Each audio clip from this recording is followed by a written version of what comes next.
Hi everyone. As some of you may know, I post lore on this channel involving some of my friends and viewers. So that's what we're going to continue today, since I had the inspiration. If you are not caught up with the lore, previous chapters will be listed in the description. And with that, let's start our latest lore. Cabbage lore. Days had passed since the battle against Ludgia and the Zaker pirates. After Iroha summoned the tsunami to wash away the heroes, King Igrom summoned his eggshell barrier to defend himself. King Nico lost a life, but has 6 lives remaining. Ember was saved by Ryu as he teleported back to the Void Realm. Shade used empty bags of Doritos as floaties. And the waifus of the Neko Kingdom used their bodies as a raft to save Ludgia. Meanwhile, Captain 99, Holy Ears, and Cola McCoke were all scooped into an enormous bucket that Bucket used as a makeshift dinghy. And so, the heroes and villains managed to survive. However, all was not well in the kingdoms. King Egrom, Fable shouted as she rushed into the throne room with urgent news. What is it, Fable? Have you upgraded the egg bombs? King Egrom asked. Not yet, but an important message just arrived from the wrong kingdom, Fable replied. Oh? And why are you delivering it? What happened to the messenger? King Egrom asked. He's on lunch break, King Egrom. But we have more important matters to discuss. Right, what does the message from Queen Rom say? King Egrom asked. Apparently, some of her scouts found out Iroha is attempting to form an alliance with the Cabbage Kingdom. I'm sure you're already aware, but Queen Tenmuki has a powerful warrior named Trident King. If Iroha and Trident King were to join forces, that could be troublesome, yes. But Iroha is already so strong, she probably wouldn't even need to form an alliance with her fellow witches. On top of that, she stole all our royal weapons and the Sword of Valor. Think about it, she has no need to join forces with Trident King or the Cabbage Kingdom. In other words, this move is just a distraction or a trap she's laying out for us, King Egrom interjected. So, you want to ignore the problem? Fable inquired. No, it wouldn't be wise to ignore it either. But I don't think the kings, queens, or heroes should rush in to tackle this issue. We need to defend our kingdoms and continue war preparations. Besides, Queen Nari is preoccupied now that Captain 99 of the Zaker Pirates is attempting to court her. There's just too much going on at once. That's why I think our best bet is to release Ludgia from the dungeon and ask for his cooperation, King Egrom answered. Yes, send Ludgia on our behalf and let Pepsi accompany him. Pepsi has some experience in battle, although he only needs to serve as a guide for Ludgia for this mission. In that case, I'll be Ludgia's guide, Fable insisted. Pepsi hates cabbages, so I don't think we should send him to the Cabbage Kingdom. Are you sure you can withstand Ludgia's pheromones, Fable? King Egrom asked worriedly. I might be the only one who can withstand his pheromones, Fable replied. Very well then, I'll leave this matter in your hands, King Egrom stated. And so Fable made her way to the dimly lit, heavily cobwebbed dungeons of Castle Egrom. The guards seemed surprised and hesitant when she told them to open Ludgia's cell, but they followed Fable's orders and she stepped inside. Hello, Ludgia, Fable said. Hello, mysterious blonde woman. Why have you come here?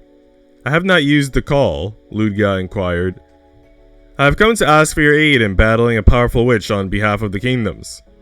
A witch? You mean the witch who washed me away with all my waifus? Ludgia asked. The very same, Fable affirmed. What is this thick-dyed, big-bosomed witch up to now? Ludgia asked. She's trying to form an alliance with the Cabbage Kingdom, most likely to bring their best warrior, Trident King, to her side, Fable responded. A foolish woman she is, to lay eyes on my magnificence and still seek to form an alliance with another husbando. But why do you desire my assistance? Why not summon your heroes and send Sunset or Kushami? We can't have our kings or heroes abandon their lands while we are still unfinished with our wartime preparations. So, you were our next best bet, our trump card if you will, Fable replied in an effort to butter him up. Fine, I will accept this mission of yours to honor my friend Kushami, who came to visit me in my cell and told me the old wives' tales of your kingdoms while sharing with me his watermelon, Ludgia responded. The guards looked at each other quizzically, as they were sure Hero Kushami had never visited Ludgia during his imprisonment. But Fable asked them to unshackle Ludga, and so the ancient evil was free once more. Alright, if we're going to head to the Cabbage Kingdom, we'll need to get 2 barrels of cabbages ready, Fable thought aloud. 2 barrels of cabbages? Ludga inquired. It's the toll, Fable answered. To enter the Cabbage Kingdom, you have to pay the cabbage tax. Save your cabbages, Ludga asserted. We will break into the kingdom with the power of my pheromones. And so Ludga took charge and led the way, although he had no idea where he was going. Luckily, Fable quickly caught up and led their party of 2 to Wagon Master Wee. Round trip to and from the Cabbage Kingdom, Wagon Master Wee stated in surprise. That'll cost you more than a few pieces of silver. You'll also have to treat me to some drinks when we get back. Fable agreed to the conditions, and thus their contract was formed. She and Ludga then boarded the back of the wagon, and their bumpy voyage began through the meadows and mountains, and all the way to the fields of cabbages. When they arrived, they encountered 2 guards at the gate of the Cabbage Kingdom. The 2 guards quickly held out their spears and stopped the wagon. Fable and Ludga then got off board and approached the guards. The guards examined them with suspicion, since the 2 travelers made no haste to offer the cabbage tax. Entry is forbidden unless the cabbage tax has been paid, one guard reminded the travelers. Ludga then took a deep breath and unleashed the pheromone call. The guards panicked, unsure of what was unfolding before them, and immediately moved forward with the intention of attacking. However, it was already too late to initiate battle.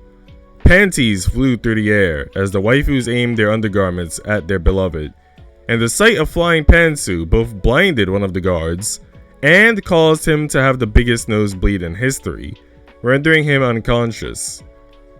He didn't even attack anyone, and neither did those girls he summoned. He's battling without using violence. Is this the power of true love?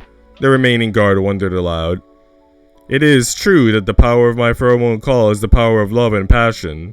So, will you let us through now? It would be rude to keep my waifus from the Cabbage Kingdom waiting, Ludga answered. The guard responded with a disgruntled sound, as the women of the Cabbage Kingdom gave him an enraged stares, so he acquiesced. Ludga then strutted into the Cabbage Kingdom with an entourage of several dozen young women, some married, and Fable followed along, far to the side. Their parade was a joyous, lovely, and scenic one, until more knights arrived in the cabbage fields after hearing the unusual news of the women running out of their homes so suddenly.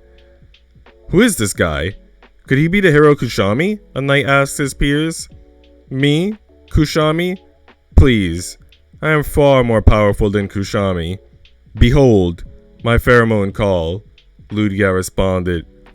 Ludga performed a second pheromone call, now that he was further into the kingdom and could expand the radius of his call even further. Unfortunately, the pheromone call backfired on him, driving the nearby women who were already part of his harem wild. The women clawed away at him, ripping his clothes off and leaving him vulnerable as the guards attacked. The guards thrust their spears forward, and the tips of their weapons hit Ludga's chest, but the weapons did not penetrate his body. What's going on? Is he even human? A knight called out in panic. Fools! I studied the ways of King Nico of the Nico Kingdom. The man became more powerful because of his Jordans and a do-rag, so I put on my lucky boxers to max my stats, Ludga explained. Are those strawberry print boxers?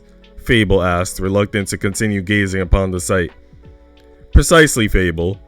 These strawberry pantsu increase my flirtatious attack against waifus, raise my defense when the waifus step on me, and increase my speed at performing NTR to steal a man's waifu, Ludga revealed almost poetically.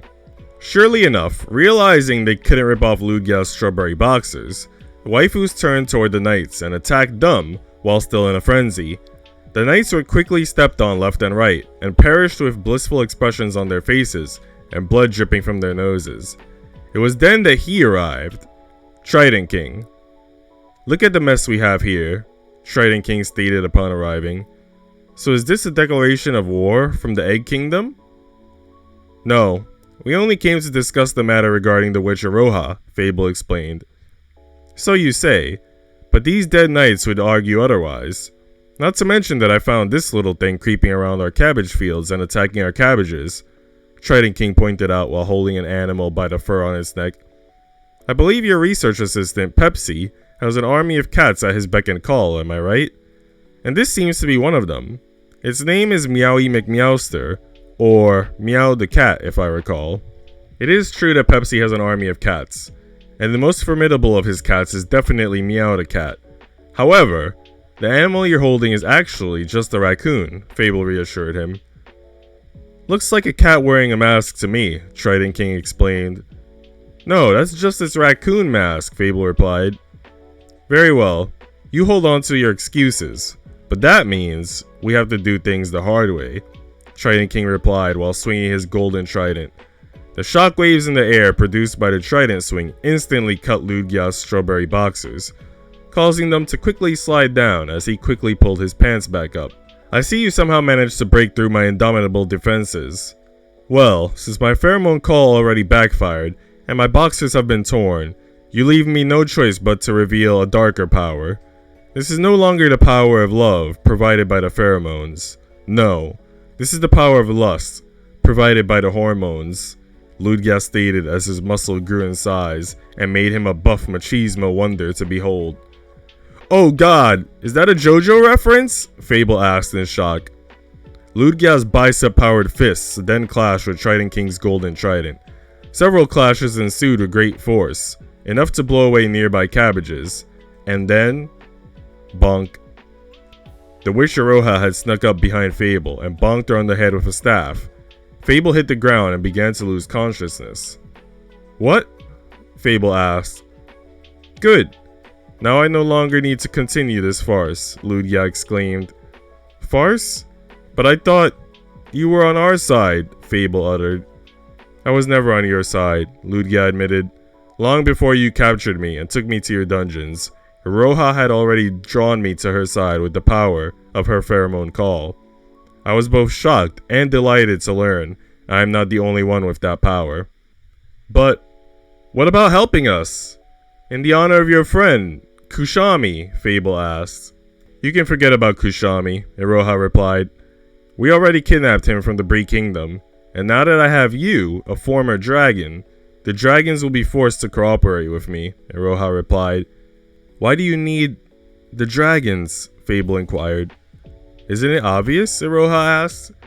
It's because my goal isn't to destroy the kingdoms, it's to destroy the world, Iroha responded. And with that question answered, Fable finally lost consciousness. To be continued. Now that the story's done, I'd like to give a quick announcement regarding upcoming content. As of right now, I'm planning for my next video to be a review of a very underrated game that I quite heavily enjoyed and admire. I want to take my time to hopefully make the video as great as it can be, so no guarantee that it'll be out in a week. It might take 2 or even 3 weeks. Also, within roughly 2 weeks, we will have a Genshin Impact live stream with over 100 roles for Ayaka across 3 accounts. Tune in for that hype train if you're interested, and after that game video and the Genshin live stream, I should hopefully be back to the Yuri routine. Thanks for watching the video, guys. Hope you enjoyed the lore. Links to the previous lores in the description. Remember to comment and tell me what your favorite part was. Leave a like if you're looking forward to future lore, and subscribe for more anime, manga, and gaming content. See ya.